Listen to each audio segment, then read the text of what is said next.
Agora ficou. Que bom. Bom, boa noite a todos. Mais uma vez aqui. É um prazer muito grande vir aqui para a gente poder fazer uma reflexão. Eu já, como a Ana disse, eu já realmente prata da casa, já me sinto em casa. E hoje a reflexão é sobre a morte e o luto. É um assunto que poucas pessoas gostam de conversar. Poucas pessoas gostam de falar nesse assunto, mesmo tendo a certeza de que um dia todos nós iremos passar. Podemos dizer que a morte do corpo físico é uma das poucas certezas que a gente tem nessa nossa caminhada. É uma das poucas certezas que se tem aqui enquanto reencarnados na Terra. Para o melhor entendimento da gente, toda vez que eu falar, que eu me referir aqui sobre a morte, a gente já vai entender automaticamente que se trata da morte do corpo físico, né? Então, para não precisar a gente ficar sendo repetitivo, e esse tema, a morte e o luto, sempre foi um tema muito discutido e de difícil aceitação. Afinal, quem de nós quer perder a vida, quer desencarnar ou quer ver um ente querido também, vamos dizer assim, momentaneamente nos deixando? Quando a gente fala da morte, é muito importante a gente compreender como o indivíduo ter essa percepção também como sociedade em que essa pessoa está inserida, a própria religião que essa pessoa caminha, vai com certeza influenciar na maneira com que ela vai lidar com essa situação, vai compreender essa situação. Então, às vezes a gente, no caminhar, vê pessoas tendo reações diferentes. E muitas das vezes é por isso. O ser, o indivíduo, cada um de nós reage de um jeito. E também a sociedade ao qual estamos inseridos nos traz algumas, vamos dizer, normas, algumas concepções, como assim também a religião que cada um professa, que cada um caminha. E isso faz, faz também com que haja uma diferença nessa compreensão e nessa aceitação da morte. Às vezes a gente se pega tendo essa dor passageira, mas é uma dor. E às vezes eu falo isso porque às vezes um amigo nosso, por exemplo, nesse momento de dor, ele vem até nós e começa a fazer algumas indagações, nos faz algumas ponderações, porque sabe que a gente acredita na vida após a morte, a gente acredita que necessitamos das reencarnações para os nossos melhoramentos e vem com a esperança de ouvir alguma palavra, às vezes até mesmo uma opinião, às vezes uma explicação sobre aquele momento difícil ao qual ele está passando, às vezes um consolo. E a gente tem que ter isso em mente. Confúcio fala para a gente que para morrer bem é preciso viver bem.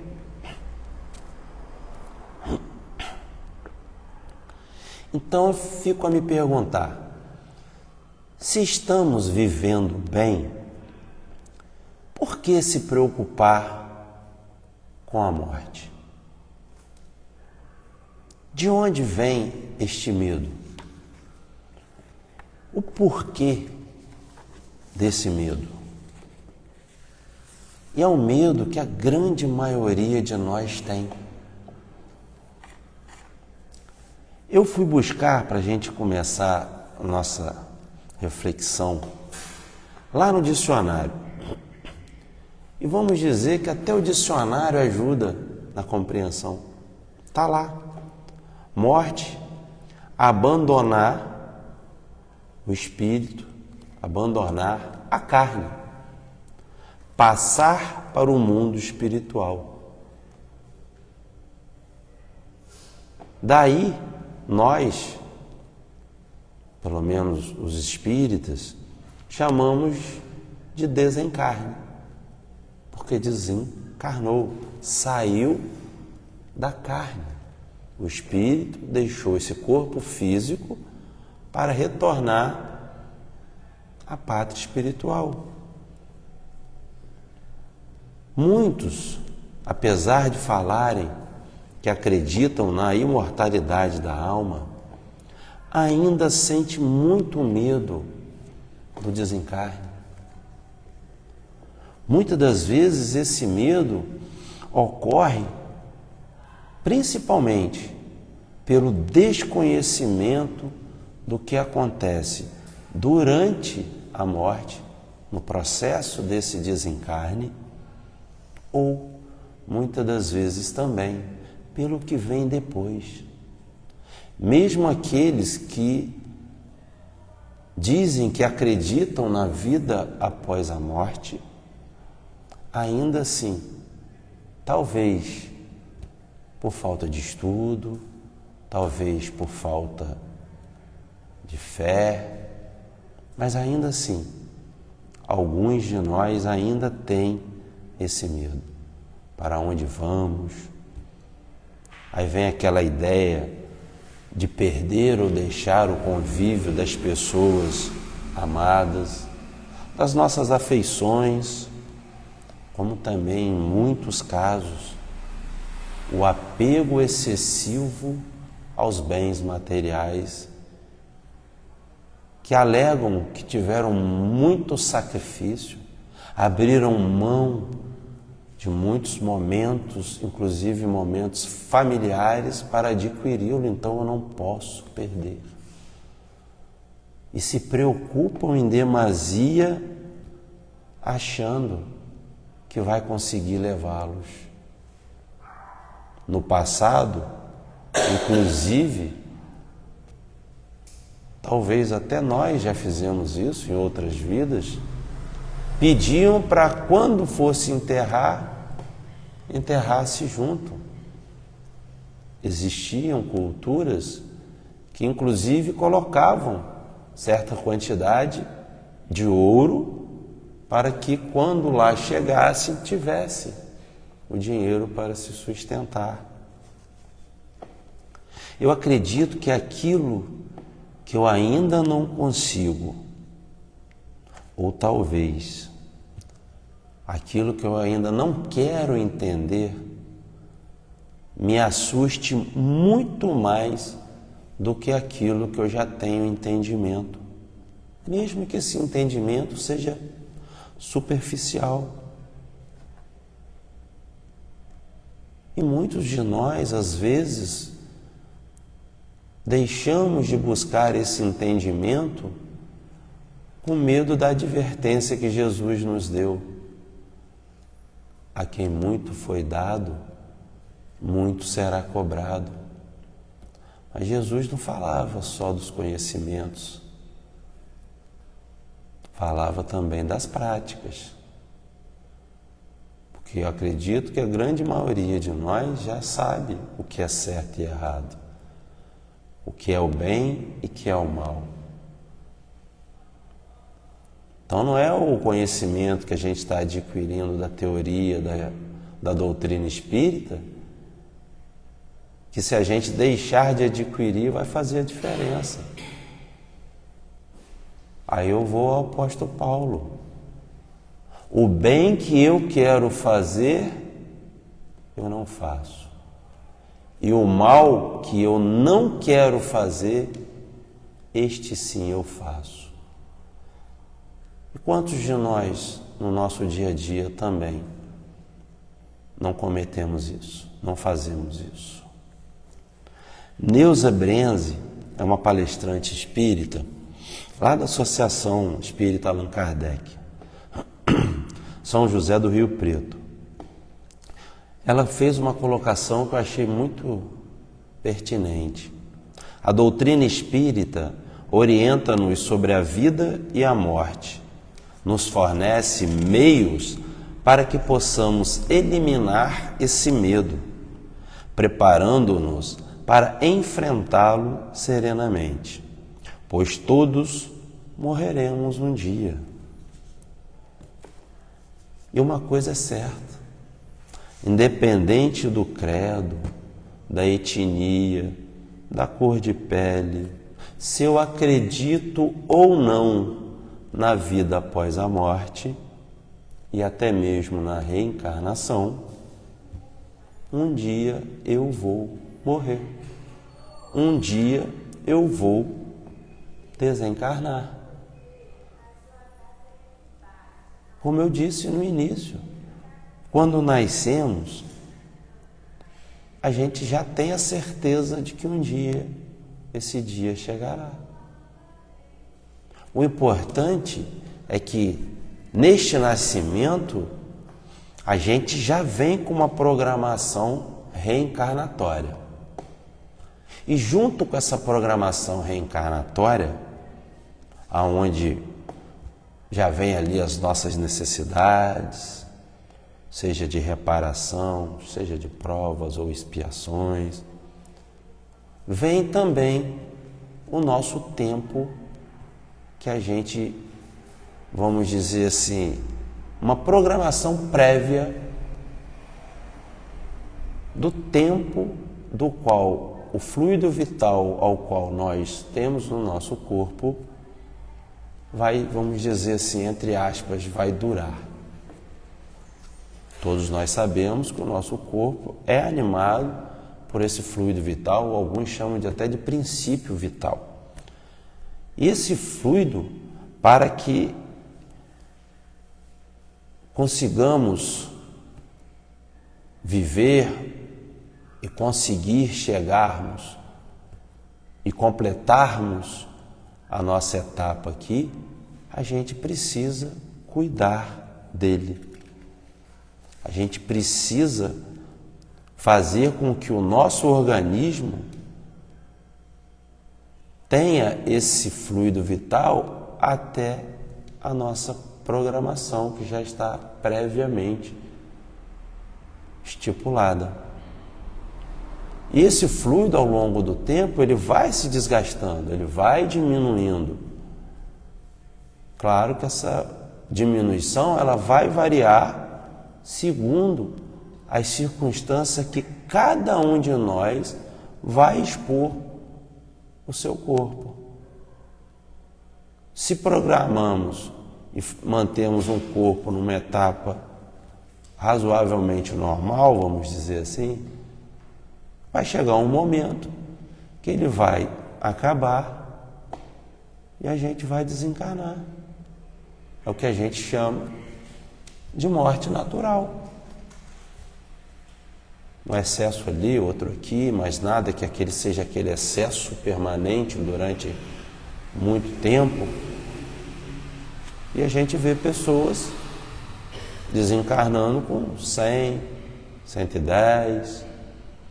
Estimativa hoje deve estar aí na faixa de uns 75 a 80 anos, o que já foi 50 e poucos anos, a estimativa de vida.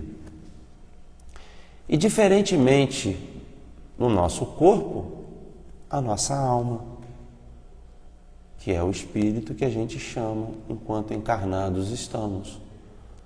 Ele é eterno. É muito importante lembrar que nós, com o nosso livre-arbítrio, podemos desgastar esse fluido universal, esse fluido vital, mais rápido do que o previsto. E com isso a gente antecipa um pouco o nosso desencarne. Aí é o peso da responsabilidade sobre a nossa utilização do livre-arbítrio.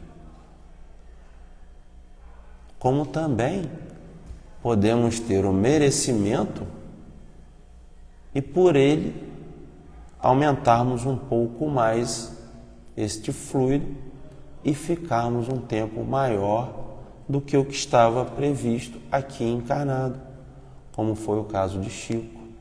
Eu já assisti uma palestra do próprio Divaldo falando que ele também está na moratória. Se a gente, Missionários da Luz, o André Luiz traz para a gente, se eu não me engano, o nome do senhor era o Antônio, se não me falha a memória, estava com um coágulo no cérebro, ia desencarnar aquela noite, a mãe, já desencarnada, em prece, roga a Alexandre, o instrutor do André Luiz, para ajudá-lo. É feita uma cirurgia espiritual enquanto ele dormia, cicatriza-se, seca-se. Ele fala no livro de seca, né? Secar, restabeleceu o vaso ao qual ia levar ele ao desencarne. E é bem claro que isso é por merecimento. Ele ainda tinha uma etapa a cumprir aqui encarnado que seria muito importante não para ele, mas para as pessoas que estavam no convívio diário com ele. E por ele estar nessa luta para ajudar essas pessoas, lhe foi dado esse prazo, se não me engano, 5 meses. É isso mesmo, 5 meses, 150 dias. Então, como que às vezes eu posso aumentar ou diminuir este fluido? Além do normal, além do programado. Tendo os cuidados necessários com todos os hábitos que a gente tem que possa agredir o nosso corpo físico ou espiritual. A gente pode dar diversos exemplos aqui. Consumo de álcool, tabaco, psicotrópicos, alimentação desregrada, drogas ilícitas, o estresse, dentre outros, mas tem muitos exemplos. Então, quando alguns desses aí que eu falei nos fazem mal, independente da quantidade ingerida, se a gente não, vamos dizer assim, se atentar para isso e buscar o equilíbrio, claro que algum deles não deveriam ser consumidos nem com equilíbrio, mas a gente precisa ter esse cuidado com o corpo. O corpo, ele constitui um instrumento preciosíssimo para que o nosso espírito consiga progredir. Sem o nosso corpo não há como o espírito progredir, que se é aqui, senão por que da reencarnação? Se o espírito pudesse progredir no mundo espiritual, não teria o porquê de estarmos aqui passando pelas privações materiais, pelos sentimentos que a gente tem aqui, pelas vontades. Então é muito necessário a nossa reencarnação para a nossa evolução. Necessário também o cuidado com esse corpo aqui na vida material. Tanto é que lá no túmulo do Allan Kardec, em Paris, na França, tem uma belíssima frase que, traduzida, diz: nascer, morrer, renascer ainda e progredir sem cessar. Tal é a lei. Aqui deixa claro para a gente, o Espiritismo, para o Espiritismo, a morte não é o fim da vida, porque apenas o corpo físico é que perece, é que acaba. O espírito, por sua vez, vai retornar ao plano espiritual, vai continuar a viver, vai realizar as mesmas atividades que aqui fazia, vai levar as mesmas qualidades, as mesmas imperfeições. E lá, com o tempo, cada espírito, com o seu tempo, vai novamente realizar uma programação para retornar aqui. É um outro assunto, né? Mas alguns são necessários vir compulsoriamente, meio que obrigado. Mas fazer a passagem, como a gente já ouviu várias vezes essa expressão, é uma necessidade. Eu li não vou me recordar o livro, né? Porque o espírito ele se sente cativo aqui no corpo, se sente preso. Mas a responsabilidade nossa para com o nosso corpo é tão grande,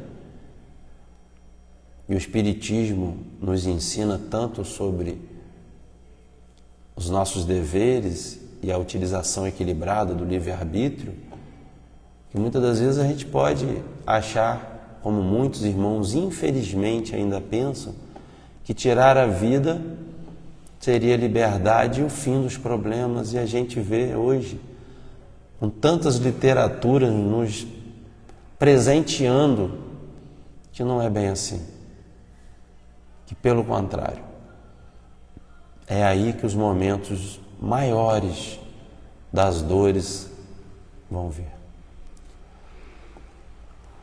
A morte, ela é muito falada, é temida por alguns, vamos dizer assim. Mas é só uma transformação. Não é um ponto final. Não é o fim. Morrer é continuar vivendo em outra dimensão. A dimensão espiritual. Os sentimentos que a gente adquiriu aqui, a gente vai estar lá, mas com a visão espiritual, uma visão mais expandida. Assim também com as alegrias, com os amores, com as saudades, mas também com as imperfeições, com as dores, com as angústias.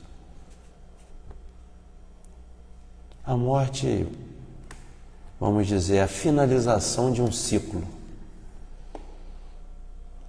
A gente vai passar para um outro estado, uma outra dimensão, mantendo a nossa identidade, dando continuidade ao processo de aprendizado que todos nós mantemos constantemente, junto com todos os outros irmãos. Às vezes a gente vai ver aí processos de desencarne um pouco mais longos e doloridos para quem está desencarnando, quando a pessoa é muito ligada aos bens materiais e se dedicou a vida inteira só a isso, sem se lembrar em momento algum do lado espiritual. Então não tem para onde ir. Não tem como depois achar que esse processo vai ser mais rápido. E não vai ser. Vai ser mais lento. Esse apego vai atrapalhar muito.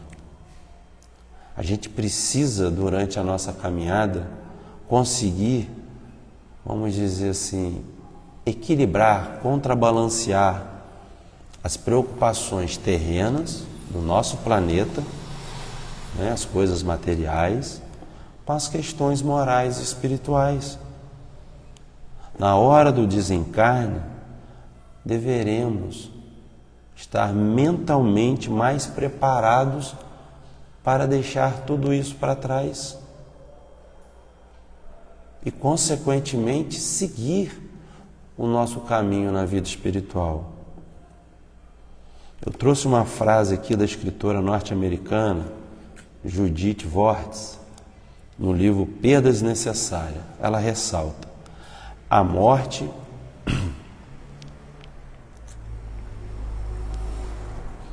é um dos fatos da vida que reconhecemos mais com a mente do que com o coração. E geralmente, enquanto o nosso intelecto reconhece a perda, o resto de nós continua tentando arduamente negar o fato. Gente, no fundo, ninguém quer. Se repararmos, até os irmãos, por que as pessoas, quando tentam ou vão para cometer o suicídio, se pendura na corda, se balança colocando a mão para tentar tirar a corda? Se joga e se apavora, grita. Porque comete o ato, mas já se arrepende na fração de segundo depois, porque a gente tem isso dentro da gente. E graças a Deus, essa manutenção da vida dentro de nós, a necessidade de manutenção dela. Não podemos confundir a gente ter esse lado espiritual, entendimento sobre esse lado, com sentir saudade. Sentir saudade é natural. Quem ama sente saudade. E dói muito o vazio daquele lugar de quem amamos e que se foi. E cada um de nós vai reagir de uma maneira a essa separação, a essa perda, a essa dor. Para alguns, talvez a maioria, o processo possa ser mais doloroso, mais complexo de lidar. Alguns vão chorar mais, outros menos. Alguns não choram no início, somente depois. Uns ficam com raiva, outros tristes, uns ansiosos, outros reprimem totalmente essas emoções. A psiquiatra suíça-americana Elizabeth Kubler, no livro sobre a morte e o morrer, ela fala assim pra gente: o processo de luto é formado por 7 etapas: a da saudade, da tristeza, da negação, da raiva, da barganha, da depressão e da aceitação. As fases não seguem uma ordem cronológica e tampouco todas são cumpridas. Seja qual for o fluxo, o luto é um sentimento que precisa ser respeitado para ser superado. Ou seja, a gente tem que aceitar que existe o luto. Não pode querer ser o super-homem, a Mulher Maravilha. O luto é normal. Eu sou espírita, eu acredito na vida após a morte, eu não posso sofrer porque eu perdi uma pessoa que eu amo. Não é assim. Isso seria incoerente. Espiritismo não é amor? Não foi isso que Jesus nos ensinou? Amor, caridade. Se eu amo, não vou sentir? Até esse momento, também faz parte da nossa evolução como encarnados. O problema desse luto é quando ele se estende por muito tempo e o indivíduo não consegue retornar a sua vida aqui à normalidade. No entanto, essa recordação e essa evocação, vamos dizer assim, que a saudade representa, não podem causar na gente uma paralisia emocional. Temos que ter cuidado com isso. É imprescindível não se deixar envolver por intermináveis questionamentos, como se a gente tivesse o direito de pedir a Deus, por exemplo, uma prestação de conta. A gente pode sim orar, Senhor, me conforta, Senhor, me ilumina. Como eu já conheço várias pessoas que nesse momento de dor procuram outras pessoas nas religiões que professam, que afirmam acreditar na vida após a morte. Eu conheço várias pessoas que vieram para o Espiritismo através dessa dor, que começaram a estudar, começaram a acalentar os seus corações e encontrar N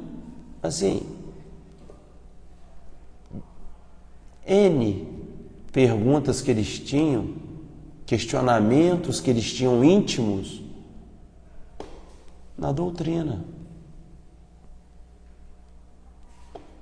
Daí a importância da gente ter uma vivência, uma religiosidade equilibrada, para a gente poder filtrar ou permitir que nós consigamos filtrar essa dor, esse momento, conseguindo sustentar o devido respeito e consideração também para aqueles que se vão.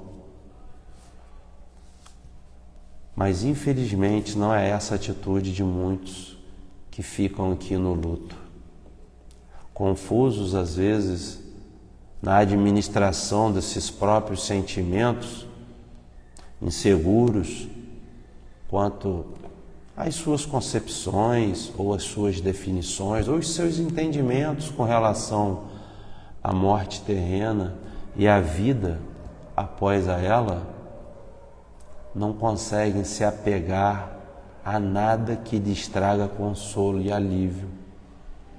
Aí, este tipo de comportamento acaba refletindo no ente querido que desencarnou. E isso pode levar muito sofrimento, muita angústia, muito medo e tantos outros sentimentos negativos a este ser que se foi e que nós amamos. Então é importante essa reflexão. É difícil, não é fácil passar pelo luto, mas o melhor a se fazer é buscar a serenidade, o equilíbrio diante desta perda, da partida deste ente querido, para a gente aceitar, vamos dizer, o inevitável, para aceitar e considerar que acima desses desejos nossos humanos sempre vai prevalecer a soberana sabedoria e vontade de Deus, que sempre vai nos oferecer a todos nós, a todos os envolvidos, as experiências que nós necessitamos. A gente precisa lembrar que a bondade divina, através dos nossos espíritos protetores, dos nossos anjos da guarda, de tantos grupos de socorro que tem de esclarecimento, nunca nos abandonam. Eles estão sempre ao nosso lado. Indo para o lado agora um pouco dos velórios. Quantas vezes a gente vai nos velórios e a gente vê variados comportamentos, choros excessivos e convulsivos, às vezes até os gritos, as conversas, às vezes um pouco maliciosas, às vezes até sobre o próprio morto, próprio desencarnado,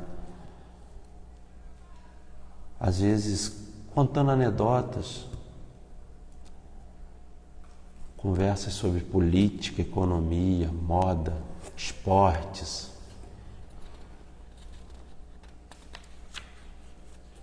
Este momento é para nos dedicarmos à oração de auxílio. Preces dedicada a esse espírito que acabou de desencarnar, aos benfeitores que atuam neste momento, auxiliando esses irmãos que estão desencarnando. Cláudia Galanter, ela escreveu um artigo lá no site O Consolador, eu achei também muito bom. Leituras edificantes e músicas inspiradoras são tão raras quanto pessoas que se mantêm em posição de respeito e moderação num velório. Certo é que se dependesse apenas da emanação positiva da maior parte dos encarnados no velório, o espírito se manteria atado ao corpo talvez para sempre. Pesado isso, né? Forte. Nos coloca uma responsabilidade, principalmente nós que já temos consciência dessa necessidade da oração naquele momento, que num segundo momento se reencontrem todos para conversar, para dar risada sobre... Às vezes quem desencarnou era uma pessoa muito alegre, estorvecida, brincalhona. Vão ter momentos, mas naquele momento, essa pessoa mesmo alegre, brincalhona, precisa da nossa oração. Neste mesmo artigo, ela relembra que Jesus, no maravilhoso Sermão da Montanha, nos afirmou: onde colocamos nosso tesouro, ali estará nosso coração. E isso tem tudo a ver, é uma grande verdade, com o luto daqueles que estão partindo. Se a gente levar a nossa vida colocando o nosso olhar, as nossas expectativas nos bens materiais, certamente o luto que vamos experimentar com a perda destes bens será difícil. Já falei, a gente nem é poder, né? A gente deve conseguir viver aqui. Claro, vamos usufruir os bens materiais, usufruir da matéria, mas jamais sendo escravos dele, esbanjando, humilhando para ter, humilhando porque tem. O equilíbrio nessas relações com os bens é sempre o melhor caminho. E o mesmo vale para também com as pessoas, com o tratar dessas pessoas. Como eu já disse, a gente vai levar todo esse sentimento para o além-túmulo. A gente não pertence a ninguém, nem ninguém nos pertence. Quanto mais amamos, mais deveríamos entender isso. E ao perder, que sintamos a dor, que choremos. No nosso quarto, vai ter momento que vai dar vontade de gritar. Quem ainda não passou por isso é um felizardo, mas é assim mesmo. Mas logo depois, eleve seu pensamento numa oração, peça amparo, ele vai vir mais forte do que a gente possa imaginar. Talvez a gente tenha que ficar longos períodos distanciados desses entes queridos, daqueles que amamos. Mas jamais a gente vai deixar de nutrir por eles o amor que sempre nutrimos. Ele vai nos fazer falta, mas com o tempo, assim que ele se reequilibrar e nós podemos ajudar e muito neste reequilíbrio dele no mundo espiritual. Quem sabe ele não pode voltar para nos auxiliar? Vamos relembrar André Luiz de novo. Não foi isso em nosso lar? Não passou um período ao qual ele precisou para se reequilibrar, onde a espiritualidade viu a necessidade dele se demorar a vir, porque não estava pronto para ver e encontrar o que ia encontrar? E quando veio, não auxiliou? Porque acham que nós somos tão diferentes? E se achamos isso, é nossa consciência que já está dizendo para a gente: olha, algo errado estás fazendo na sua caminhada, precisa melhorar isso. Porque se já estamos com esse medo,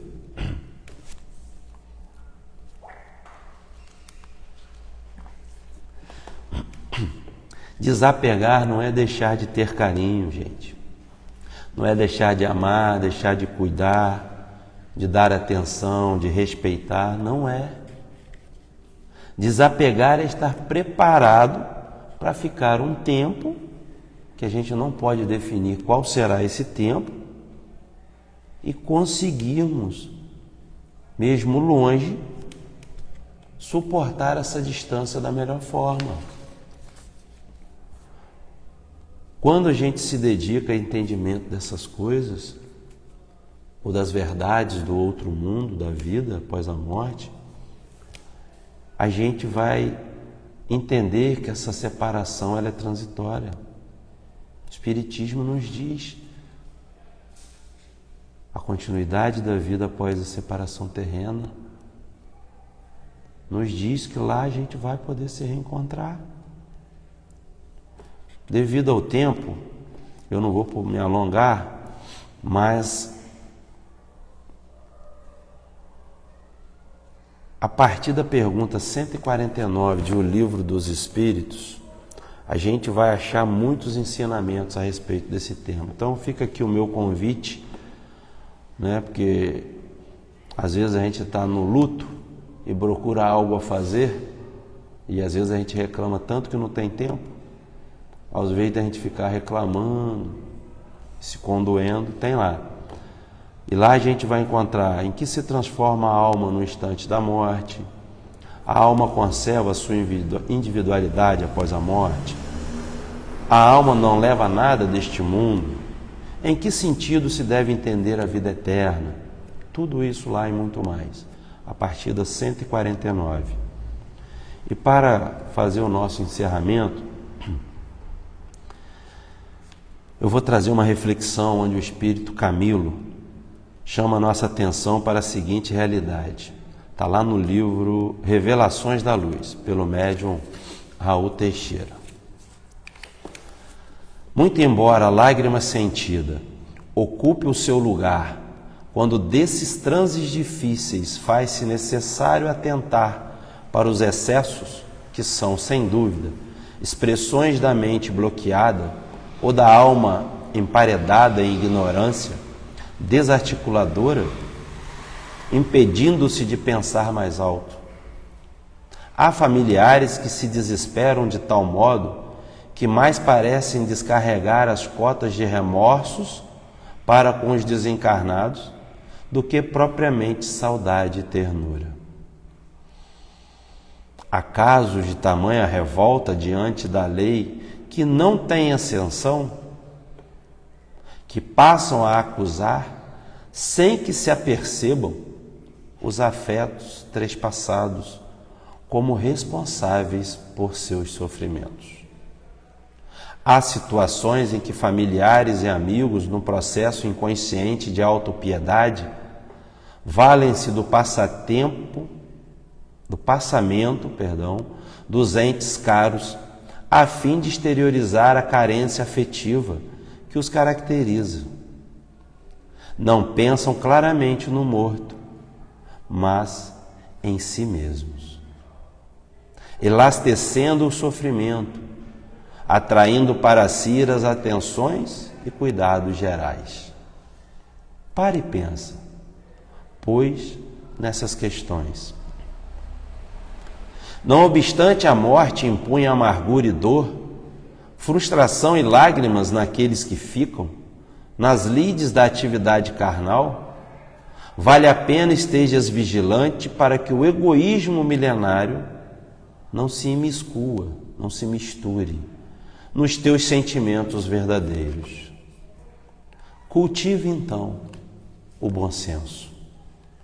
Sofre e chora, sem que o teu sofrimento perturbe os outros, e sem que tuas lágrimas traiam teus desejos íntimos de afago, na descompensação em que te achas.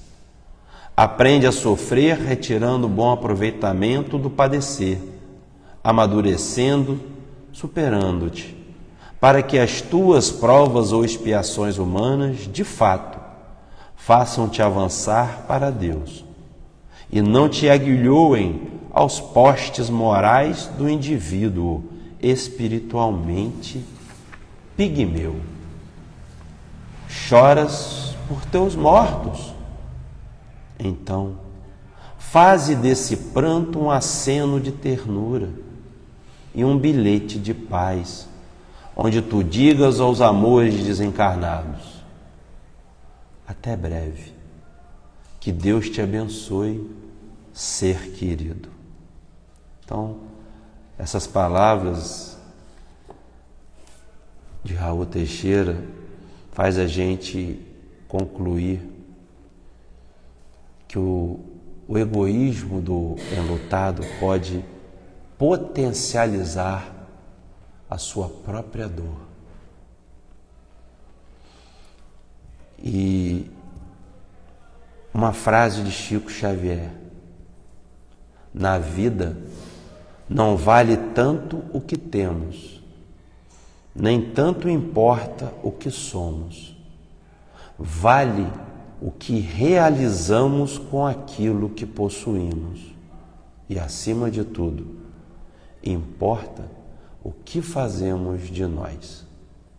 Que possamos refletir um pouco e fazer cada vez mais o melhor para nós, mas também para aqueles que nós amamos. E cada vez mais possamos ser menos egoístas. Muito obrigado pela paciência, pelo tempo. Que Jesus abençoe a todos.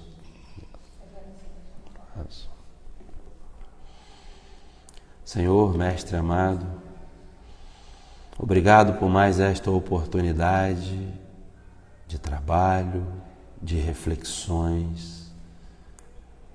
Obrigado, Mestre, por tantas oportunidades que tem nos dado no nosso caminhar. Oportunidade de refletirmos quem somos, o que fazemos e o que pensamos. Oportunidade, Senhor, de estudarmos e refletirmos as lições do nosso Mestre Jesus à luz da doutrina espírita, aonde entendemos a necessidade desse melhoramento, mas que possamos, Senhor, sobre as Tuas bênçãos e as Tuas luzes, entendermos cada significado real dos Teus ensinamentos. Que a Tua paz envolva todos, encarnados e desencarnados, aqui presentes ou longínquamente, em cada cantinho deste planeta maravilhoso que o Senhor nos abençoa diariamente. Fica conosco, Senhor, hoje, agora e sempre. Que assim seja.